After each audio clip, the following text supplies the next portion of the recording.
Welcome to Pindar Poetry. We hope you learned something new. In this video, I will show how to make jelly sauce full guide. Start by measuring fruit juice, pectin, and sugar precisely, then heat gently while stirring. Maintain a rolling boil briefly to activate pectin, then reduce heat and simmer until the mixture thickens. Skim foam for clarity and test set with a chilled spoon. Cool slightly before jarring, then seal and store in the fridge for immediate use or process for longer shelf life. Measure ingredients and assemble tools before you begin to keep the process smooth and calm. Use a heavy-bottomed saucepan to prevent scorching and a reliable thermometer to watch temperature. Have clean jars, lids, and a ladle ready if you plan to jar the sauce.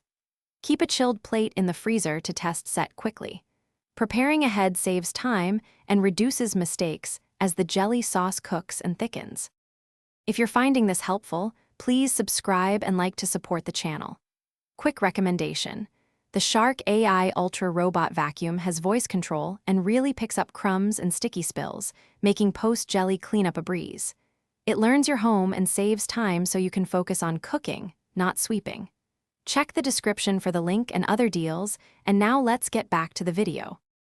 Bring the mixture to a full boil so pectin sets reliably, then maintain that boil for the time your recipe specifies.